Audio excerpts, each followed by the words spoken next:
Hola, hola, ¿qué tal? Chicos, ¿me escuchan? Por favor, a ver. Ahora sí vamos a empezar. Estaba un poco esperando una cuestión y no podía empezar por eso. A ver, a ver, a ver. Muy bien, muy bien. Empecemos en todo caso, ¿ya? Vamos a empezar. ¿Se recuerda, no? Lo que hicimos la sesión anterior. Hablamos, ¿se recuerdan? Hicimos como una periodificación, así como en historia se hace una periodificación acerca de los sucesos que acontecen a lo largo de la e historia inclusive. También en el tema de la filosofía, también se periodifica la cuestión del pensamiento, ¿no? De acuerdo a las características que tengan cierta clase de pensadores o la línea o inclinación hacia la investigación o la indagación acerca de un tema que un grupo de pensadores comparten en común. Así pudimos ver el periodo cosmológico y el periodo antropológico. ¿Ya? Y para ello necesito, por ejemplo, que ustedes me describan qué personajes son los que están presentes acá y tienen relación con lo que expliqué hace segundos nada más. Por ejemplo, este de acá, el primero. ¿Quién sería? Si alguien de ustedes puede decirlo. ¿Quién sería este señor de acá? A ver, chicos, ¿quién sería?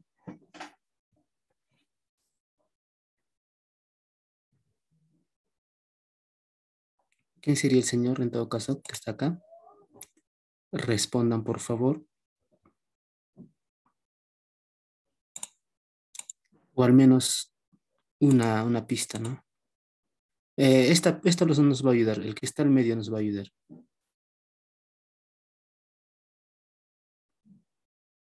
¿Quién está al medio? Aristóteles, no, no es Aristóteles. Ya, yo les ayudo, mira. El que está al medio es Sócrates, ¿ya? Como máximo representante del periodo antropológico, ¿no? Sócrates al medio.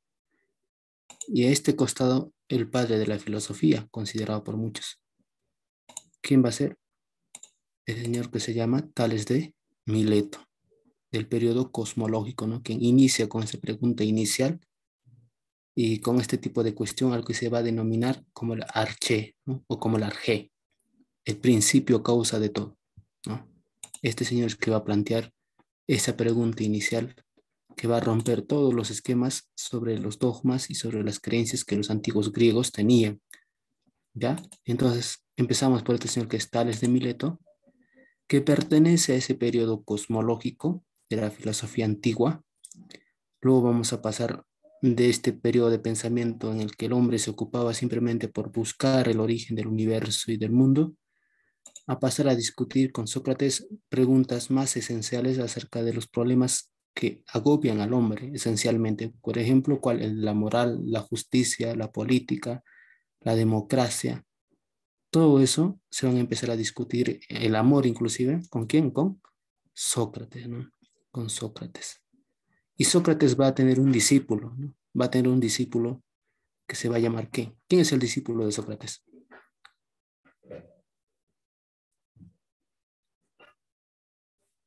¿Quién será el discípulo? A ver, chicos, necesito que estén más atentos. ¿Quién será el discípulo? Va a ser este señor que se llama Platón, ¿verdad? Va a ser Platón. Platón, por ejemplo, va a narrarnos o contarnos muchas de las cosas o de los pensamientos que tuvo Sócrates en su tiempo, ¿sí? Muchos de estos pensamientos, ¿ya? Ahora, sin embargo, Sócrates, como sabemos, nunca escribió un texto, no tenemos un texto que, o se tenga certeza de que Sócrates haya escrito un, un tratado, un libro, un ensayo o algo, ¿no? De ese tipo. Todo lo que conocemos de sus pensamientos van a ser gran parte por obra de quién?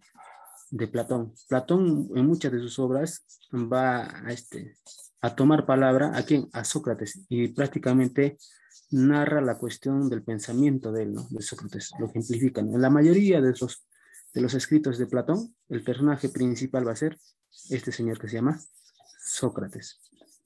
Claro, ¿no?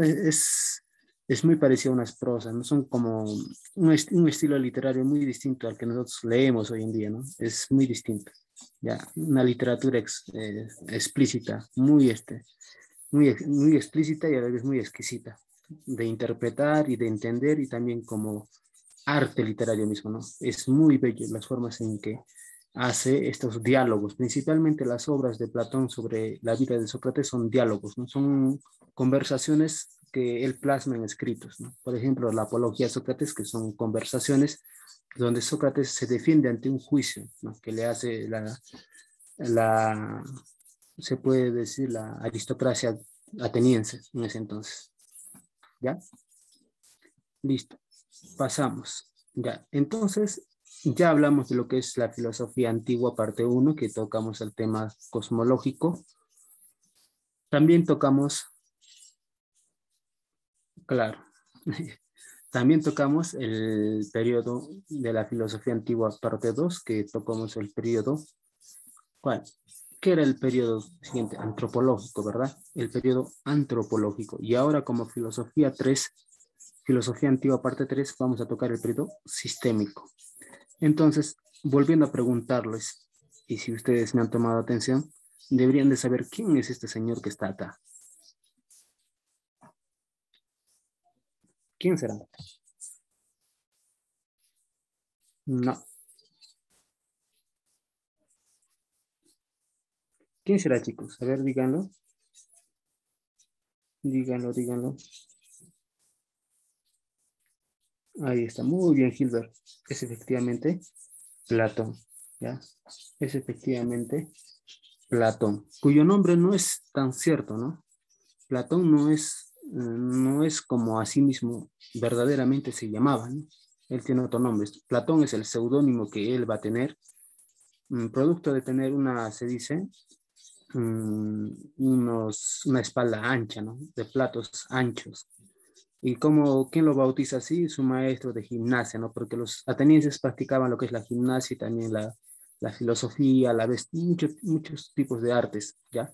Pero esencialmente siempre lo complementaban con la gimnasia, es decir, con la mente sana y el cuerpo sano, ¿no? Prácticamente así, ¿ya?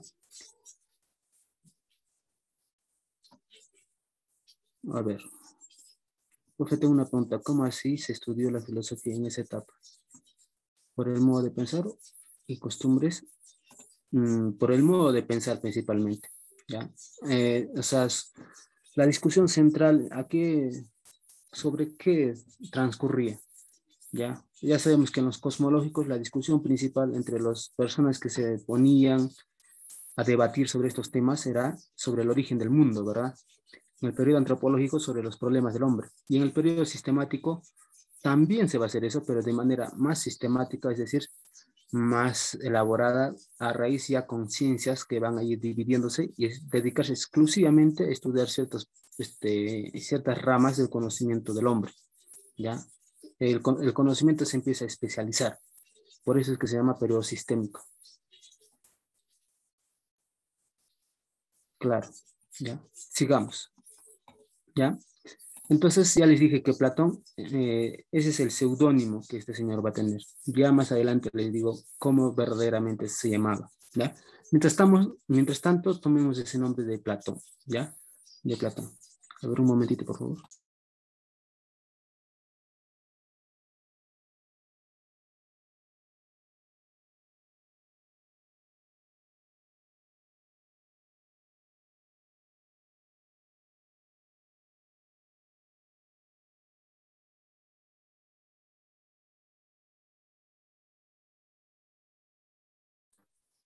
Listo, ahora sí. Ya, como les dije, mientras tanto, tomemos el nombre de Platón, ¿ya? ¿Qué cosas tienes que saber de Platón? Ya, las cosas esenciales. Primero que él es discípulo de quién? De Sócrates, ¿no? Y Platón proviene de una familia más o menos pudiente, una familia acomodada, una familia ateniense muy influyente de sus tiempos, ¿ya? Era una familia con un linaje muy importante, tanto de parte de su padre y de parte de su madre, ¿ya?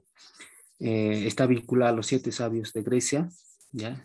Tiene descendencia de uno de esos siete sabios, ¿ya?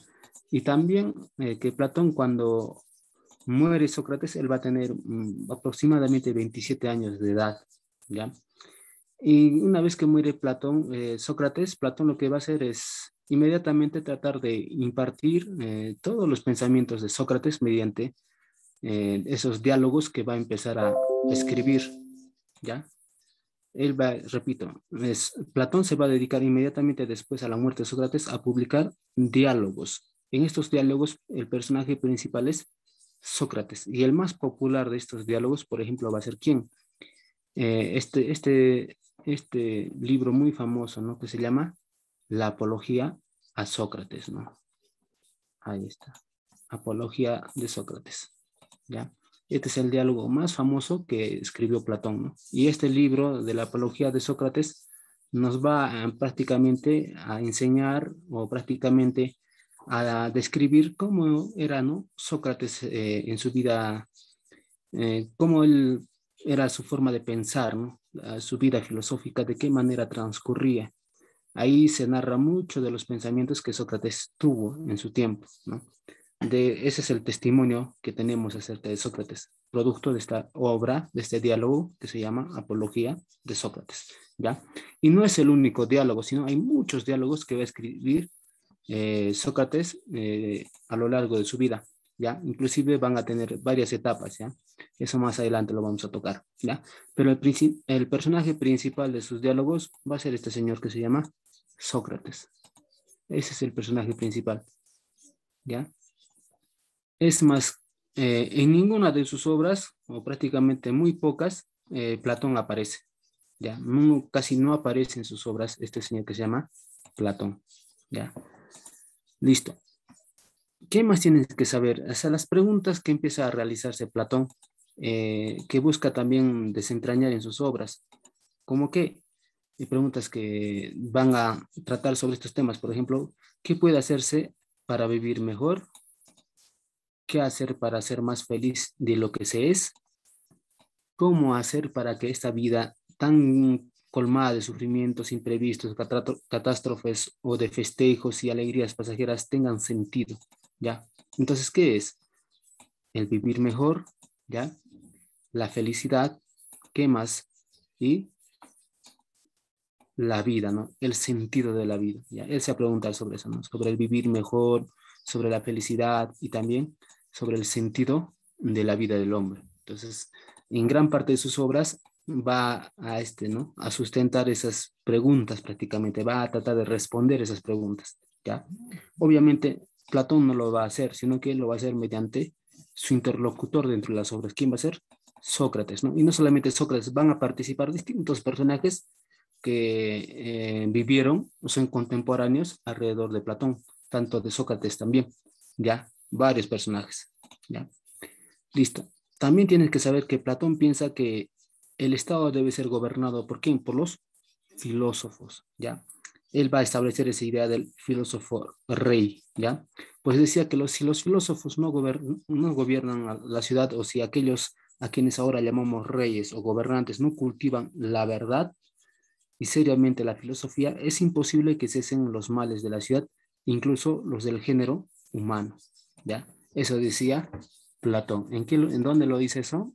En esta obra que se llama La República. ¿Ya? Entonces, para él, para Platón, el gobernante ideal sería un filósofo rey que pueda cultivar el arte de la verdad y la justicia. ¿Ya? Eso principalmente. ¿ya? Que pueda tener el dominio de sus tres almas, ¿no? Del alma irascible, del alma racional y del alma concupiscible, ¿ya? Listo, pasamos a lo siguiente. Ahí está. Platón también es muy famoso por su teoría de las ideas, ¿ya? Ahí está.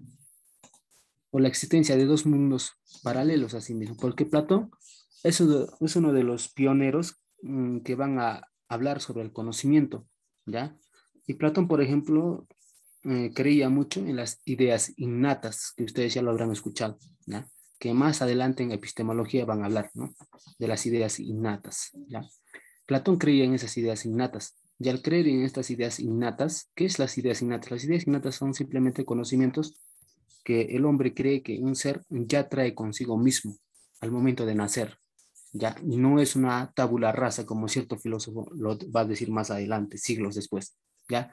Sino que Platón decía que el alma del hombre ya había existido anteriormente, ¿ya? Él cree en la existencia del alma, ¿ya? Y que esta alma trae consigo ciertos conocimientos de su padecimiento y de su sufrimiento de una vida anterior quizás, ¿ya? Por lo tanto, este nuevo ser ya tiene ideas innatas, o sea, es decir, ya con su nacimiento tiene cierto grado de conocimiento de algunas cuestiones que él y su alma traen consigo, ¿ya? Es por eso que Platón va a hacer su famosa teoría de las ideas o de los modelos, ¿ya?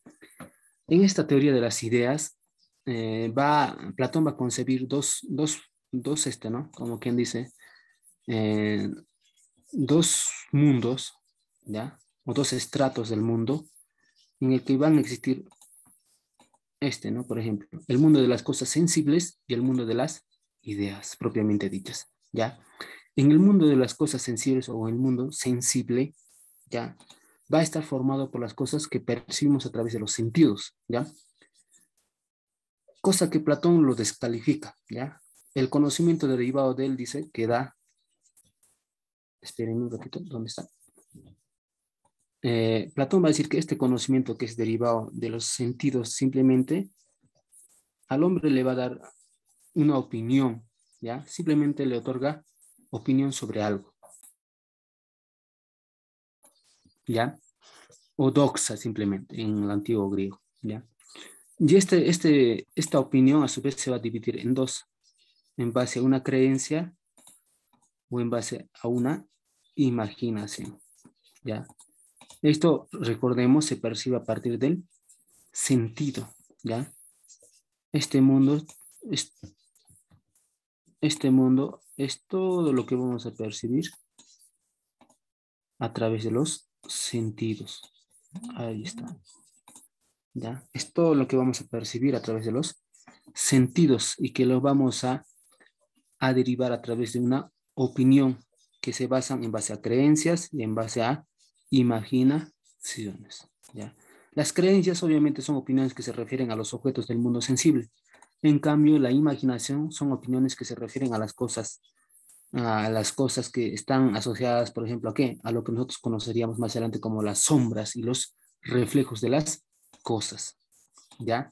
Y y todo esto, por ejemplo, tiene una explicación, se va a relacionar con un mito muy famoso de Platón, que va a escribir en la República, el mito de la caverna, ¿ya? Ese es un mito muy famoso que Platón utiliza, ¿no? Para realizar la explicación de estas dos cosas, de la creencia y de la imaginación.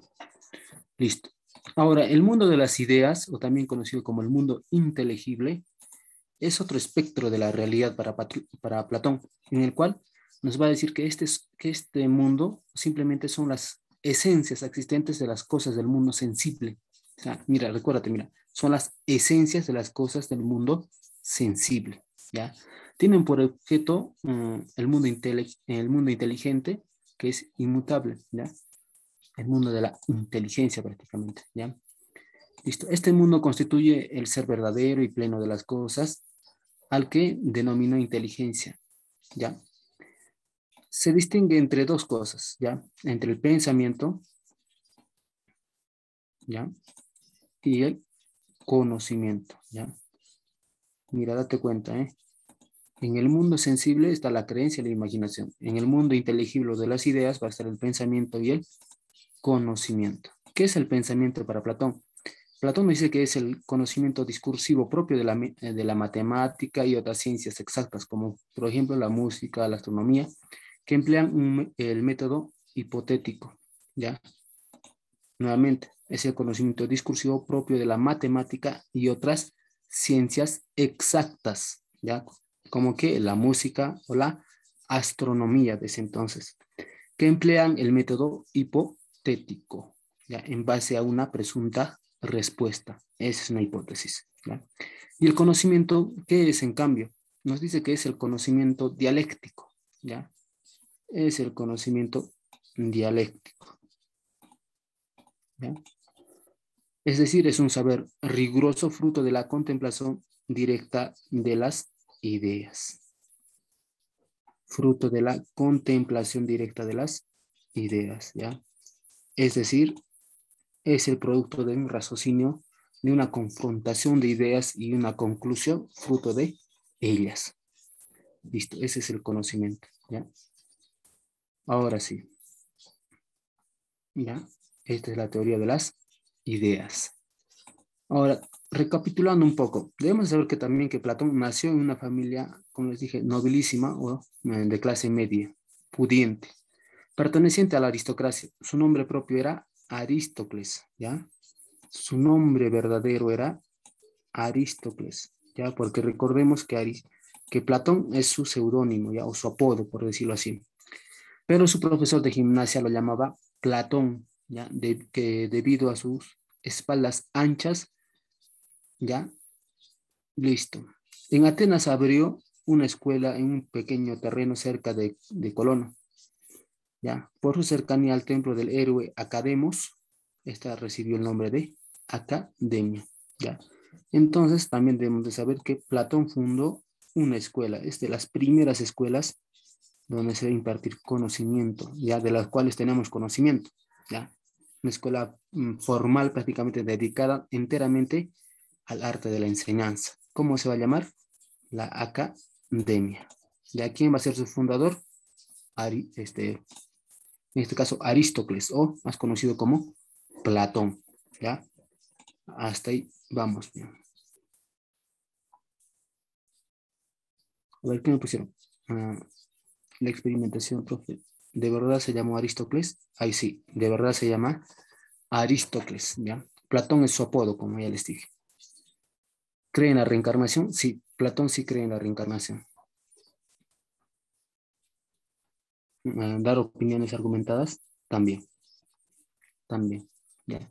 Pero Platón cree en el alma, y el alma se dice que viene con un conocimiento innato, es decir, de una vida que tal vez padeció, pero ese conocimiento trae consigo un ser nuevo. Ya no es que el ser nuevo venga carente de ideas, ¿sí? Sino que ya tiene algunos conocimientos. Ya, listo. Ahí está. Como les dije, el pensamiento platónico tendrá una enorme influencia en el pensamiento cristiano como en la patrística. ¿Ya? Muchos de los conocimientos platónicos se van a utilizar, por ejemplo, para legitimar la religión. ¿Ya? Para legitimar la religión. ¿Ya? También Platón va a tener una evolución en su pensamiento, ¿ya? Y los estudiosos que han realizado o han indagado dentro de sus obras van a encontrar características que lo van a más o menos asociar en inicio al mismo Sócrates. Y al final de su vida lo van a ir alejando con una filosofía propia que ya el mismo Platón construye que en su vejez, ¿ya? O en su ancianidad, ¿ya? Por ejemplo, en este cuadro, ahí, ¿no? Se estudia, ¿no? En la juventud se dice, ¿no? En la etapa de su juventud. En este periodo principalmente va a estar influido bastante por ¿no? Por lo aprendido de su maestro Sócrates, ¿ya? Ahí, por ejemplo, a este periodo se le va, como quien dice, asociar la escritura de obras, por ejemplo, ¿cuál? Se dice que en este periodo va a escribir obras como la Apología de Sócrates, el Critón, el Protágoras y también, en este caso, diálogo llamado Laques, ¿no? Estos son los diálogos, ¿no? Apología de Sócrates, Critón, Protágoras y el Laques, ¿ya? Durante su periodo de transición, ya una juventud más madura, va a comenzar a elaborar sus propias teorías, ¿ya? Y estas teorías las vamos a encontrar en los diálogos, por ejemplo, de Gorgias, en el Menón, en el Cratilio y en el Eutidemo. ¿Ya? En su madurez ya tiene mayor independencia filosófica y va a tocar temas mucho más importantes de su filosofía. Ahí, por ejemplo, va a dar su postura sobre su concepción del filósofo rey en esta obra de la República, en este diálogo muy famoso de Platón. Se podría decir que este diálogo de la República, junto con el diálogo de la Apología de Sócrates, ¿no? Son las obras más importantes o más famosas que tiene Platón.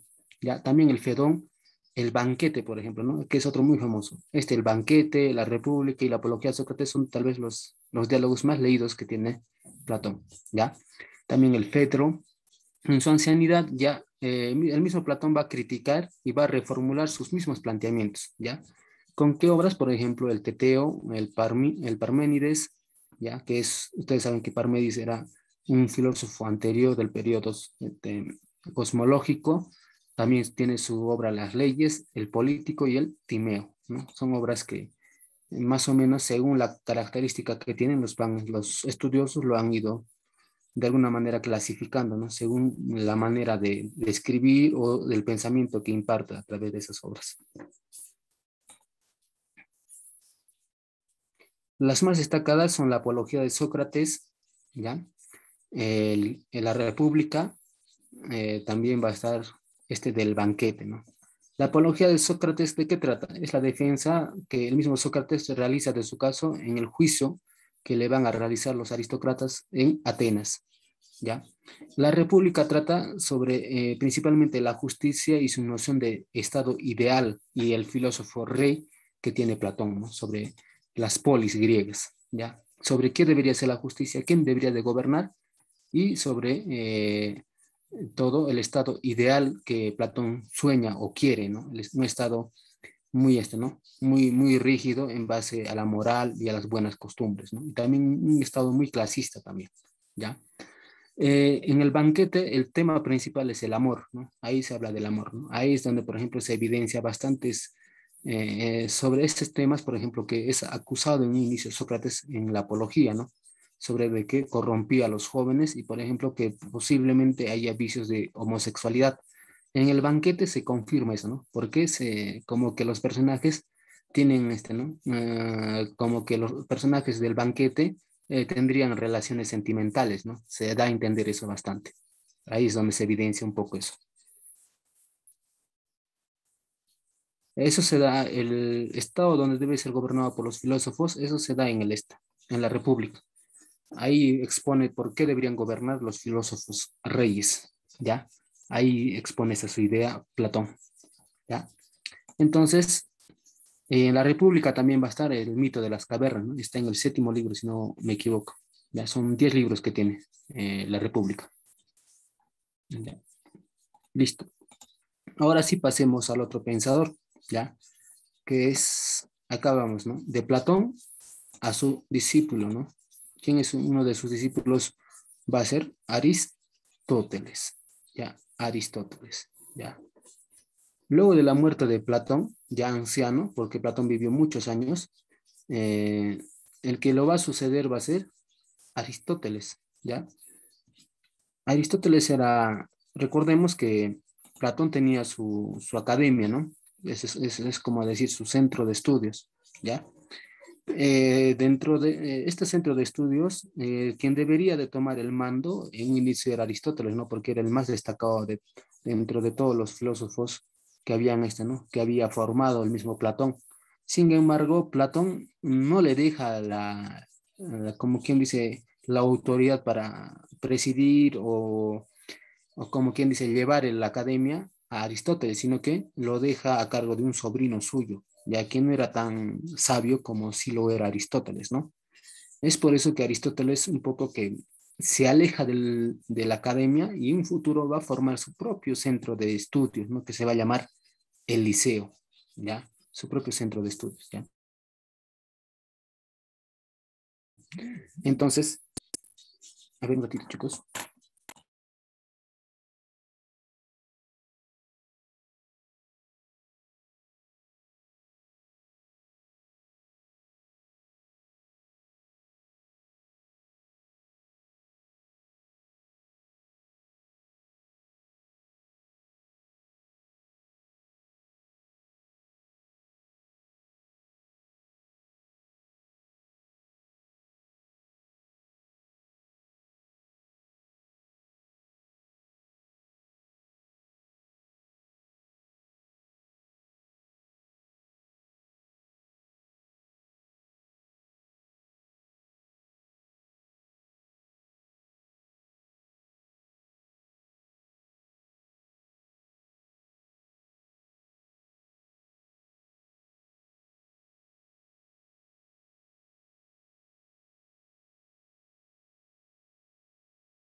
Ahora sí, ahora sí.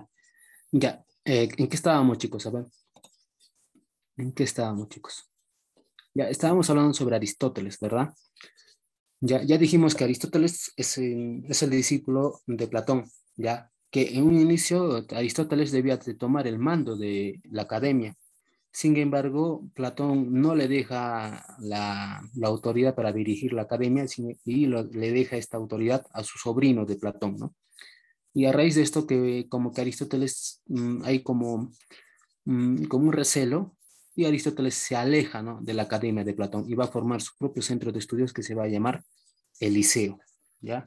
Eso es lo que pasa con Aristóteles, ¿ya? Eso es lo que pasa, ¿ya? Ahora, Aristóteles también es muy famoso, ¿ya? Eh, por haber viajado hacia Menor, ¿ya? Por haber viajado hacia Menor, ¿ya? En Asia Menor obviamente va a conocer muchos sabios de su tiempo también, ¿ya? Muchos sabios de su tiempo, ¿ya? Por ejemplo, ahí va a conocer a Filipo II, ¿ya? Rey de Macedonia, ¿ya? Del cual también era originario Aristóteles, porque Aristóteles no fue ateniense, ¿ya? Aristóteles venía de un pueblo que se llama Estagrita, ¿ya? Por eso le conocen como el Estagrita, ¿ya? O la pronunciación correcta sería, a ver, vamos a buscar, ahorita que estamos tocando este tema, ¿ya? Él tenía como les digo, un seudónimo, al igual que Platón, muy famoso, ¿ya? ¿Ya? Él, esta, si no me recuerdo mal, a ver, él está,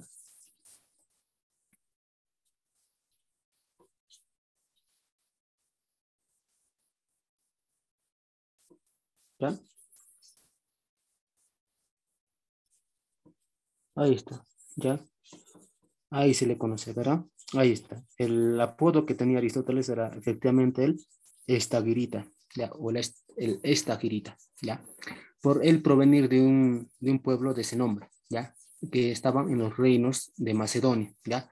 Los griegos como que no se llevaban muy bien a un inicio con los del reino de Macedonia, ya que era un reino que ellos consideraban bárbaro, ¿ya? Pero que poco a poco fueron anexándose a las polis griegas, ¿ya? Pasó a ser parte de una polis prácticamente, ¿ya? Pero tenía un gobernante también, ya que era un rey, ¿ya? Este rey, cuando Aristóteles vive, va a ser Filipo II, ¿ya? Que en ese entonces era el rey de Macedonia, ¿ya? Este rey Filipo II le va a encargar la educación de su hijo a Aristóteles. Y este hijo de Filipo II va a ser nada más y nada menos que un señor muy famoso, que ustedes también, estoy seguro que han escuchado su nombre, ¿ya? Se va a llamar Alejandro Magno, ¿ya? Él va a influir mucho, mucho de su teoría filosófica lo va a plasmar en Alejandro Magno, ¿ya? Y esto va a influir notablemente en su formación. Y una vez concluida su labor, vuelve a Atenas, donde va a fundar su famoso centro de estudios llamado el Liceo. Ahí está, ¿ya? En un inicio solamente no se conocía tanto de filósofos como Sócrates o como Platón. Las obras que más rápidamente llegaron a los tiempos de la Edad Media moderna fueron las de Aristóteles. Por eso es que se le conoció como el filósofo por excelencia, ¿ya? Ese es el apodo que también le pusieron grandes estudiosos de la historia, ¿ya? Como el filósofo por excelencia. Ahí está. El pensamiento aristotélico se forma luego de su salida de la academia. Poco a poco se fue alejando del platonismo, partiendo de no aceptar, ya mira, no aceptar un mundo de las ideas separado de la realidad, ¿ya? Para Platón no existía el mundo de las ideas, no ese mundo inteligible, ese mundo sensible, ¿no? Para Platón, para Aristóteles era muy distinto, ¿ya? Él tenía otra teoría, ¿ya? Pues así entendía el bien no como una idea suprema, sino como la tendencia que lleva a todos los seres hacia su propia perfección, ¿ya? Para Platón el bien era ¿no?, una idea suprema, pero para Aristóteles simplemente es una tendencia, ¿ya? ¿Ya? Entonces, para él el bien no es una idea suprema. Listo. También va a negar la existencia de las ideas innatas, ¿ya? También niega eso, ¿ya? Se dice entonces que Platón y Aristóteles tienen, ¿no? Al final de cuentas, en un inicio, si bien es cierto que Aristóteles es discípulo de Platón, pero después, una vez que este mismo Aristóteles se aleja de la academia de Platón, va a empezar también a alejarse del platonismo que en él existía, ¿no? Que esta academia existía. Y va a empezar a formular sus propias teorías. En muchas de sus teorías va a contradecir a su antecesor maestro, Platón, ¿no? Como por ejemplo el de tener una postura diferente sobre lo que Platón creía sobre el bien, como también él va a criticar bastante este mundo de las ideas y también va a negar por completo la existencia de las ideas innatas. ¿Ya? Listo. Platón va a señalar que existen dos formas de existencia, el acto y en potencia. ¿Ya? Y esto se le asocia, por ejemplo, una famosa ¿no? Paradoja que existe en el mundo, ¿ya? Y que seguro ustedes también lo han escuchado. Lo que se habla, ¿no? ¿Qué es más antes, el huevo o la gallina? Respondan, por favor, ustedes chicos. ¿Qué es? A ver.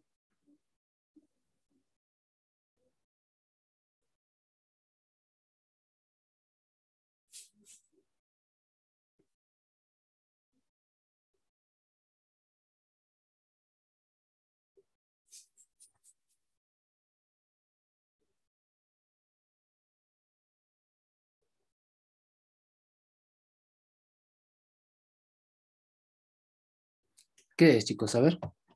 ¿El huevo o la gallina?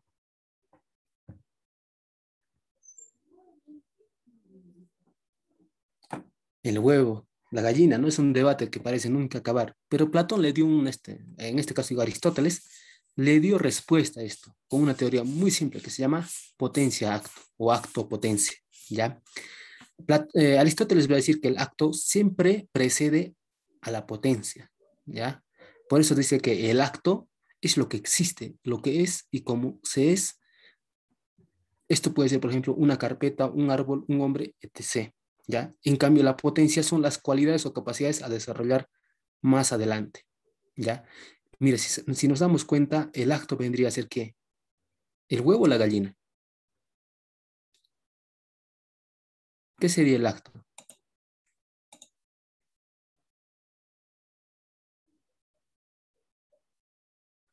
Mm, el huevo o la gallina. ¿Cuál es, chicos? A ver. El acto es el huevo, ¿verdad? El acto es el huevo, lo que ya existe, lo que es y cómo se es. ¿Ya? Y lo que en un futuro y en potencia puede ser ese huevo va a ser ¿qué? ¿Qué capacidades o cualidades va a desarrollarse a partir de ese huevo? Simplemente que ese huevo va a ser en un futuro gallina, ¿verdad? Entonces, ahí está la respuesta. ¿Qué es entonces antes para Platón? El huevo, ¿no? El huevo. Ya, él siempre va a decir que el acto precede a la potencia. ¿Ya? Y esa es la respuesta a todo eso. ¿Ya? Dime, Juan.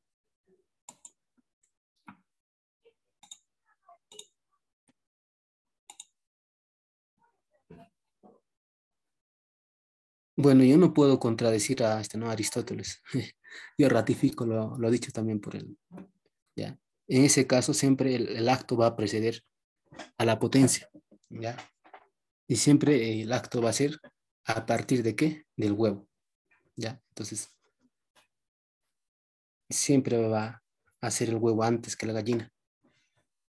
¿Ya? Según esa la visión aristotélica. Sí, de hecho que es debatible. Por eso les digo, ¿no? Ya vamos 2000 años en esa misma discusión. ¿Ya?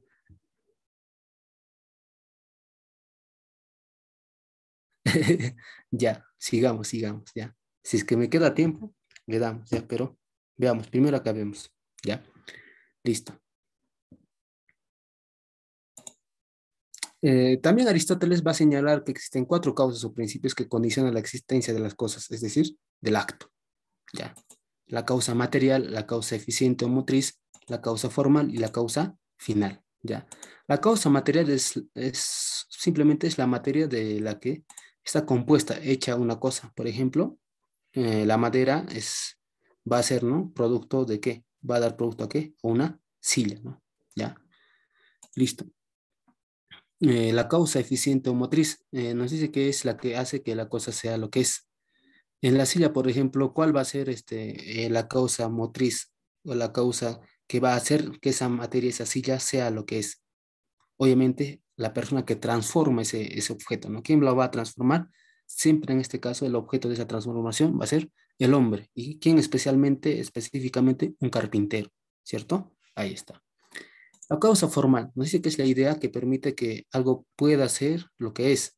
La estructuración, las ideas, por ejemplo, son ejemplo de eso. Por ejemplo, las ideas del carpintero acerca de la silla, ¿ya? Repito, la causa formal es la idea que permite que algo pueda ser lo que es. Ya, acá vamos a completar. ¿Ya? ¿Qué es la causa formal? Simplemente es la idea que permite que algo pueda ser lo que es. Dar la estructuración de las cosas, ¿ya? Por ejemplo, ¿qué? Las ideas que el carpintero tiene acerca de la silla, ¿no? ¿Cómo puede diseñar una silla? ¿Cómo puede imaginarse construir un mueble, ¿no? Eso va a ser una causa formal. ¿Y a raíz de qué va a tener esta idea, ¿no? Seguro de una carencia, de una necesidad que tiene. Esa es la causa formal. Y la causa final es el objetivo o lo que se busca para lo que se existe, para lo que se es útil, ¿ya? Por ejemplo, este es esa necesidad prácticamente, ¿no? Es el objetivo o que se busca para lo que se existe, para lo que se es útil, ¿ya? Para lo que se es útil, ¿no? Para satisfacer una necesidad, ¿ya? Y la causa formal es la idea que permite que algo pueda ser lo que es, ¿ya? Listo. La causa eficiente, ¿qué es la causa eficiente? Simplemente es la que hace sea lo que es el agente transformador, ¿ya? Y la causa material es la materia de la que está compuesta, ¿ya? Listo. Ahora sí, ¿vamos bien hasta ahí, chicos? ¿Alguna duda? Estamos volando, no creo. Díganlo, chicos.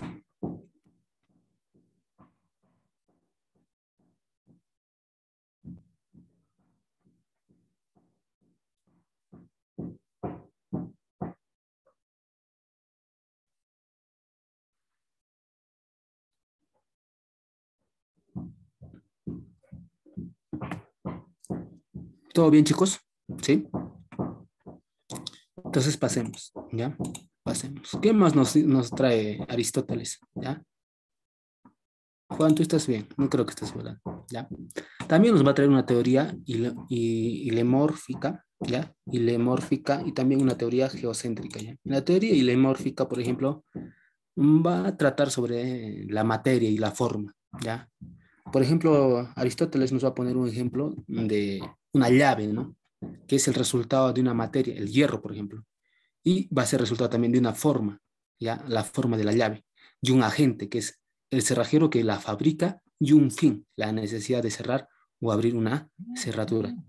Por ejemplo, esta teoría ilemórfica tiene, ¿no? Explicación en la teoría anterior que hicimos, ¿no? En esto de acá, ¿ya? En las cuatro causas o principios que condicionan la existencia de las cosas, ¿no? Y esto se explica con esta teoría ilemórfica, ¿no? Sobre cómo se trata de la materia y la forma, ¿no? Ya en base a una llave, por ejemplo, que pone de base para su explicación de cómo una llave va a ser resultado de una materia, ¿ya? La causa material, ¿ya? Una forma, ¿no? ¿Ya? La forma de la llave, ¿ya? La idea, ¿no? Un agente, ¿no? Un fin, ¿ya? Una causa eficiente, ¿ya? Un agente el que transforma la materia, ¿ya? Y un fin, ¿no? La necesidad de cerrar o abrir una cerradura, ¿ya? Aristóteles sustenta que todo tiene su origen en una causa primera llamada primer motor, ¿ya? Es decir, Dios, ¿ya? Por eso es que en la religión cristiana también se sigue esto, ¿no? Tanto de Platón y tanto de Aristóteles, ¿no? Se va a tomar en cuenta muchas de sus posturas para argumentar la existencia de su religión, ¿ya? En su obra Metafísica, Aristóteles abogaba por la existencia de un ser divino, al que se describe como primer motor responsable de la unidad y significación de la naturaleza. Aristóteles es politeísta, ¿ya? Aristóteles es politeísta. En cuanto que acepta las divinidades griegas, ¿ya? ¿Ya? Porque recuerden que los griegos no solamente creían en un dios, sino que creían en múltiples dioses, ¿ya?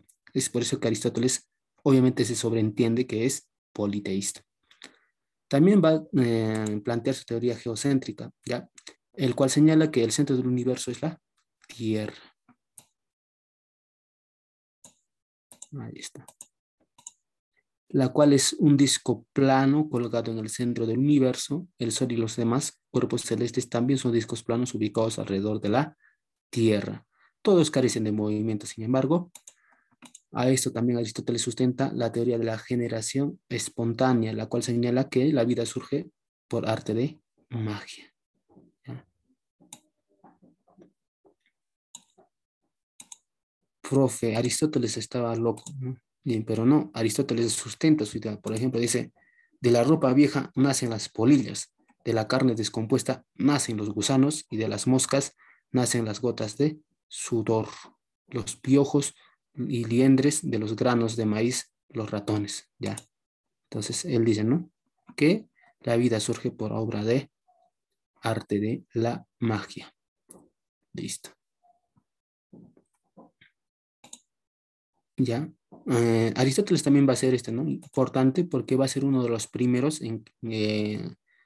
pensadores que va a empezar a clasificar las ciencias, ¿ya?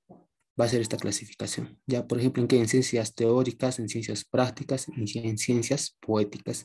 Las ciencias teóricas, por ejemplo, van a ser la física, que tiene por objeto las sustancias móviles, inesperadas de la materia, las matemáticas que tratan sobre objetos inmóviles, pero inseparables de la materia, y la teología que se ocupa de la sustancia separada, eterna e inmóvil, y es la ciencia suprema, ¿ya? ¿Ya?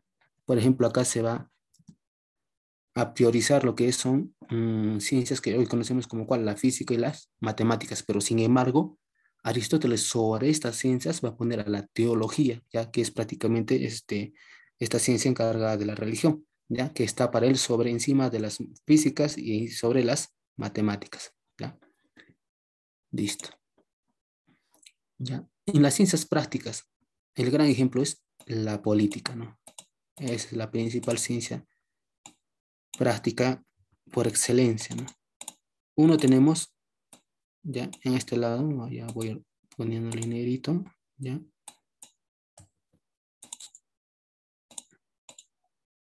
Listo. Ya, esas son las tres ciencias en el caso de las ciencias teóricas. Y en las ciencias prácticas va a ser, como dije, ¿cuál? La política que trata sobre el gobierno de la polis. También la economía, ¿ya? Una ciencia práctica para Aristóteles que se ocupa del gobierno del oikos o de la casa y de la monástica o ética que ve la dirección de la vida individual, ¿ya? Que prácticamente se va a encargar de velar por la correcta dirección de la vida individual, más que todo sobre esta cuestión moral y ética, ¿no? Listo. Las ciencias poéticas, por ejemplo, que Aristóteles considera de menor valor científico e los ingresa propiamente a las categorías de las artes, ¿ya? De esta clasificación se deduce tres tipos de vida y de ciencia, pero reconoce que hay una anterior a todas, que es la lógica, ¿ya? La lógica, ¿ya? Listo, lo subrayamos, listo, ¿ya? Tiene menor valor científico, ¿ya? Y son propias de las artes, ahí está. ¿Ya? Y de los cuales va a destacar mucho la lógica, ¿ya? A el cual él habla en su obra que se llama El órgano, ¿ya? Que significa instrumento, ¿ya? Este instrumento nos dice Aristóteles que le sirve a todas las ciencias, ¿ya? Y sus obras son clasificadas en dos, exotéricas y esotéricas, ¿ya? Las exotéricas son de dominio público, ¿ya? Estas obras de Aristóteles, que son no necesitan ser, no son dirigidas a personas especializadas sobre ciertas materias, ¿ya? Estas obras exotéricas en su gran mayoría han desaparecido, no se tienen rastro de su ubicación, ¿ya? Y sin embargo, las que más tenemos en cuenta y están a nuestro alcance son estas obras llamadas esotéricas o acromáticas, ¿ya? Que son más dirigidas a gente especializada sobre ciertos tipos de conocimientos dirigidas a personas que sean especialistas en el tema, ¿ya? Por ejemplo, ¿cuál? Por ejemplo, la metafísica, la política, ¿no? Que son dirigidas para gente especializada sobre esos temas, ¿ya? En cambio, las exotéricas, como recalco, son dirigidas al público, ¿ya? Y las esotéricas para gente especializada sobre cierto tipo de conocimientos que trataba Aristóteles, ¿ya? ¿En dónde esto? En el liceo principalmente. Listo. Acá tenemos una lectura, por ejemplo, de lo que es la metafísica, ¿ya? Y un fragmento sobre las cuestiones que realiza Aristóteles, ¿ya? ¿Qué dice ahí Aristóteles? Leamos entonces. Nos dice, también consideramos sabio al que puede conocer las cosas difíciles y de no fácil acceso para la inteligencia humana, pues el sentir es común a todos y por tanto fácil y nada sabio. Además, al que conoce con más exactitud y es capaz de enseñar las causas, lo consideramos más sabio que cualquier ciencia. Y entre las ciencias pensamos que es más sabiduría la que se elige por sí misma y por saber que la que se busca a causa de sus resultados. Y que la destinada a mandar es más sabiduría que la subordinada, pues no debe el sabio recibir órdenes, sino darlas. Y no es él que ha de obedecer a otro, sino que ha de obedecer al el de menos sabio. ¿Ya? Tales son, por su calidad y su número, las ideas que tenemos acerca de la sabiduría y de los sabios, y de estas, el saberlo todo pertenece necesariamente al que posee en sumo grado la ciencia universal, pues éste conoce de algún modo todo lo sujeto a ella. Y generalmente el conocimiento más difícil para los hombres es el de las cosas más universales, pues son las más alejadas de los sentidos. Por otra parte, las ciencias son tanto más exactas cuanto más directamente se ocupan de los primeros principios, pues las que se basan en menos principios son más exactas que las que proceden por adición. La aritmética, por ejemplo, es más exacta que la geometría. ¿Ya? Es un fragmento de su obra metafísica del tema que él trata en este apartado de las cuestiones. Listo. Ahora sí, respondamos algunas preguntas. Ya tengo 5 minutos más, así que con todo, chicos, a ver. Eh, mientras van observando, chicos, ya van observando y me dan las respuestas, yo voy alistando su asistencia. Ya, no voy a hacer que nos corten y luego me quede sin pasarles asistencia.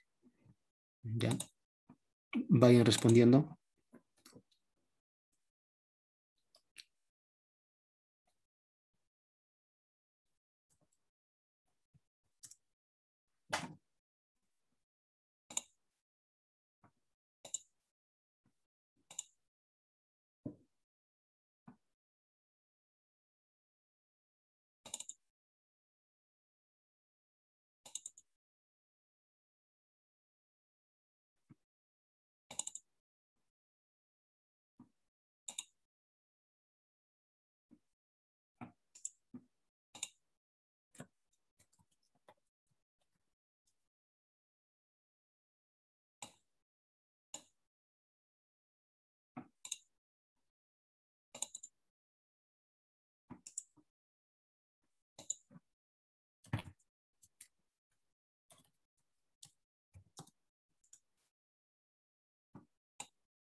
Ya, chicos.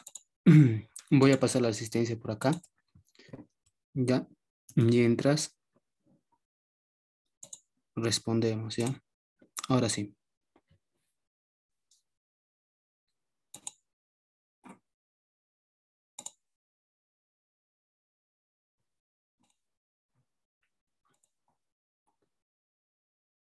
Sí. Primero dice, uno, señalar que el hombre nace sabiendo y que durante la vida solo recuerda lo que ya sabe, corresponde a la teoría de desarrollada por, listo, las ideas innatas, ¿ya? Eso corresponde a las ideas innatas, por eso te dice señalar que el hombre nace sabiendo, ¿ya? Es decir, eso es innato, ¿no? Listo, ¿ya? Eso es entonces la alternativa en la pregunta uno es la E, ¿ya? La E. La uno es la E. ¿Me escuchan, verdad? ¿O no? Así me escuchan, pero ya. Listo, ya les pasé la asistencia por si acaso. Listo.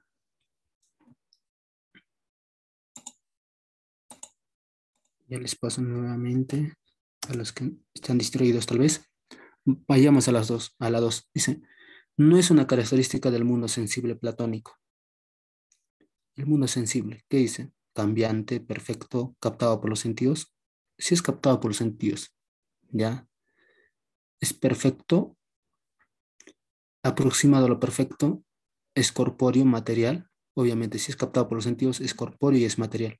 La A y la E son correctas. Cambiante, sí, también. La B también. Perfecto, no. La C, en la 2 es la C. El mundo sensible no es perfecto.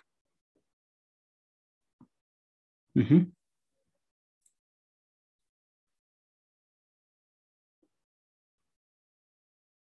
El mundo inteligible puede ser perfecto, pero el mundo sensible no es perfecto.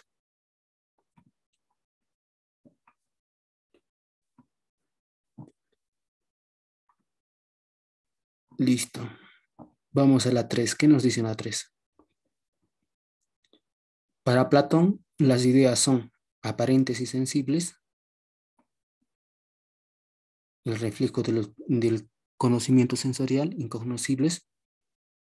A ver, ¿qué más nos dice?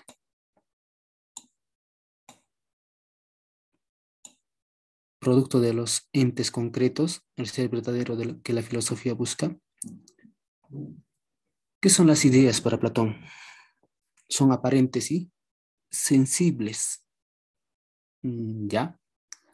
¿El reflejo fiel del conocimiento sensorial? No. ¿Son incognoscibles? No. ¿Ya? ¿Son productos de entes concretos? No. Eso lo dice Aristóteles. ¿Ya? El ser verdadero que la filosofía busca es la verdad. ¿Ya? Entonces, es la A, ¿no? Son aparentes y sensibles.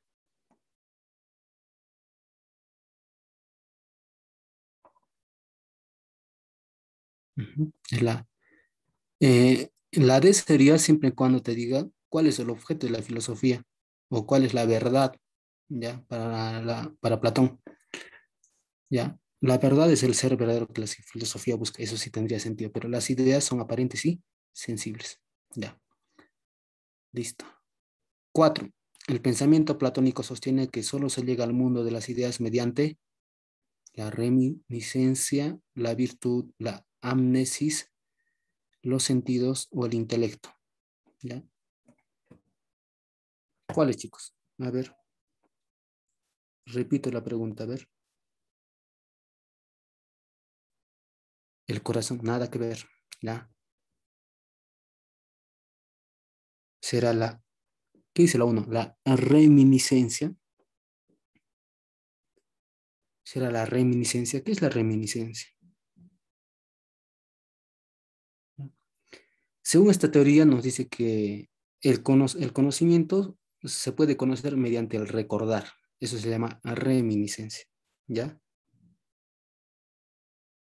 ¿Ya?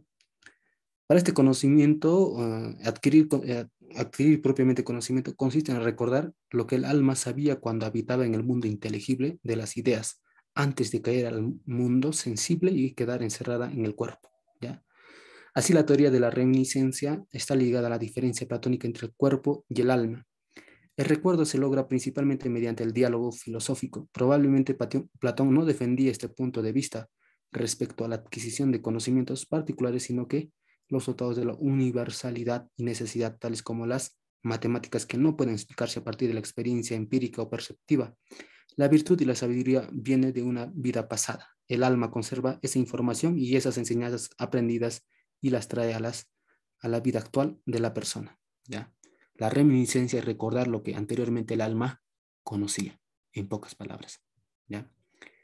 Ahora, la anamnesis, que también sí toca Platón, vamos a ver qué es la anamnesis, ¿ya? La anamnesis. ¿Qué es eso? ¿Ya?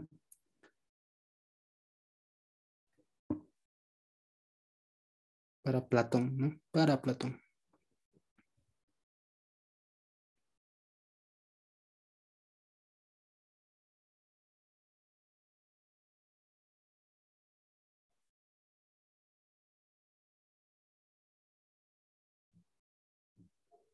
Es también muy parecido, ¿ya?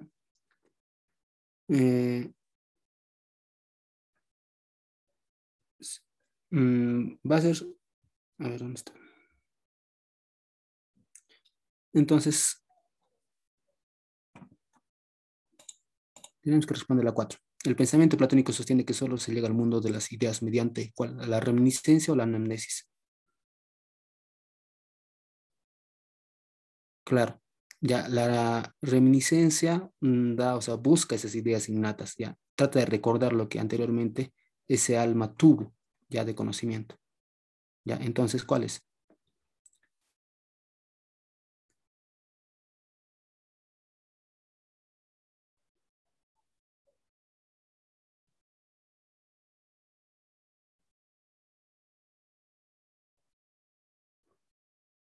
Ambos son recordar, pero principalmente el conocimiento sostiene que se llega al mundo de las ideas a partir de la reminiscencia. Ya, esa es la verdad. La A de avión, como dice. Ya. 5. Según Platón, el Estado. ¿Qué es el Estado? Es sinónimo de paideia, debe ser concluido por las bases de la educación, debe ser gobernado por los que cultivan la verdad, es la polis, debería ser gobernado por los filósofos, ¿ya? Paideia es educación, ya de ahí viene pedagógico, entonces no puede ser paideia, la A descartamos. La B dice es la polis, ya puede ser. La C debe ser concluido por las bases de la educación, no.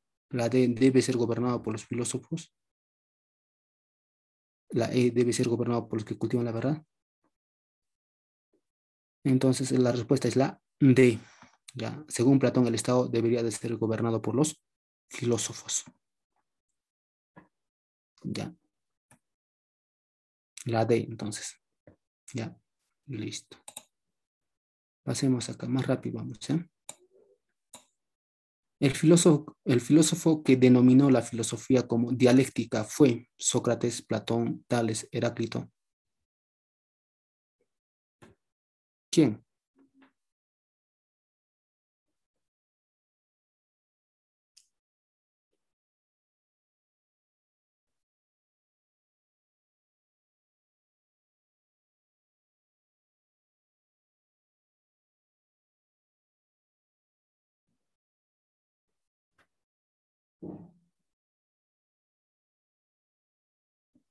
¿Quién será, chicos? ¿Platón? ¿Heráclito?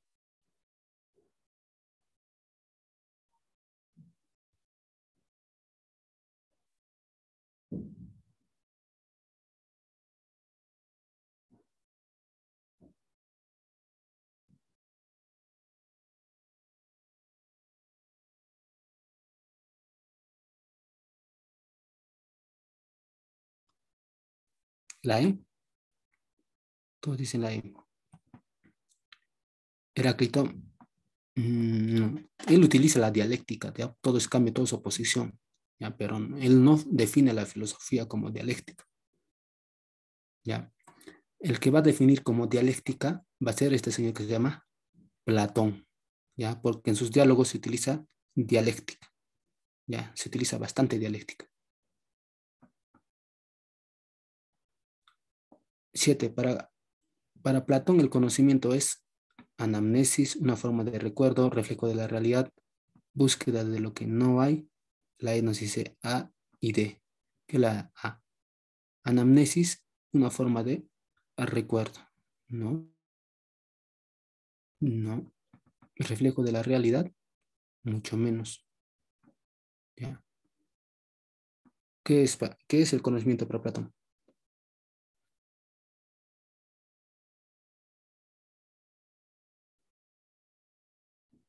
¿Cuál será, chicos?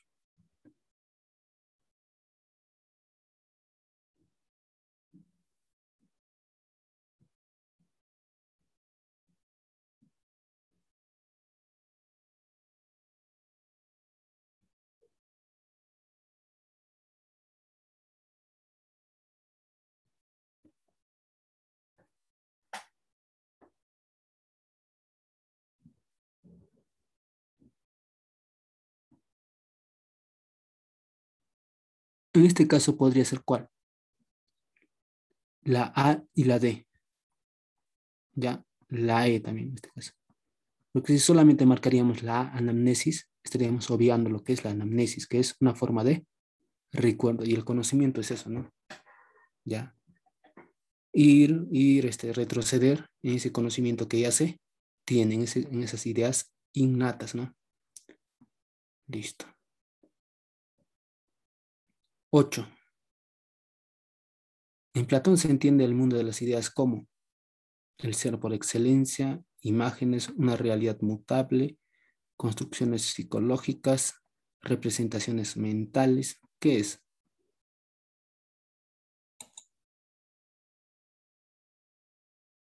¿Qué son el mundo de las ideas?